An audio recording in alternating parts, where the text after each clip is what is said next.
Paano magdaos ng pananampalataya o devotional? Ang pagsasagawa ng pananampalataya o devotional ay isang mahalagang bahagi ng personal na paglalakbay sa espiritual at pagtitiwala. Narito ang mga hakbang kung papaano magdaos ng isang pananampalataya. Piliin ang tamang oras at lugar. Pumili ng tahimik at mapayapang lugar kung saan ka makakapag-focus at maglaan ng oras para sa iyong pananampalataya. Maaring ito ay umaga, bago magsimula ang araw, o gabi bago matulog. Pangalawa, paghanda ng puso at isipan.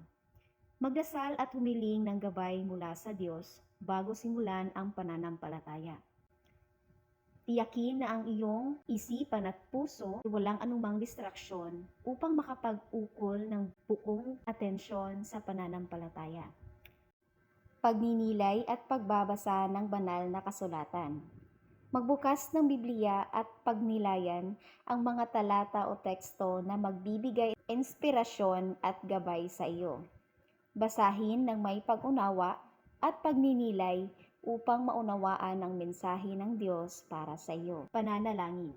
Makipag-usap sa Diyos sa pamamagitan ng panalangin.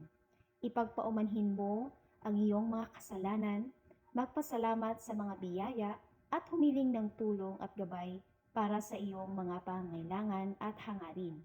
Panglima, pagsamba. Makinig sa mga awitin ng pagsamba o magbigay ng papuri sa pamamagitan ng pag-awit.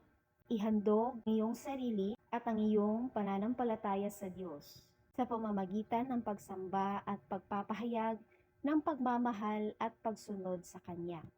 Panganim, pagninilay at pagpapasya. Maglaan ng oras para sa pagninilay at pagmumuni-muni sa mga aral ng Diyos na natutunan mo sa panahon ng pananampalataya. Magpasya at sundin ang Kanyang mga gabay at maging tapat sa Kanyang mga utos. Pangpito, pagtatapos. Tapusin ang pananampalataya sa pamamagitan ng pagpapasalamat sa Diyos sa Kanyang presensya at tulong. Magpasalamat tayo sa Kanya sa pagkakataon na makapagdaos ng pananampalataya at humiling ng patnubay para sa susunod na mga hakbang sa iyong spiritual na paglalakbay. Sa pamamagitan ng regular na pagsasagawa ng pananampalataya, makakamit mo ang paglago ng iyong spiritual na buhay at mas malalim na ugnayan sa Diyos.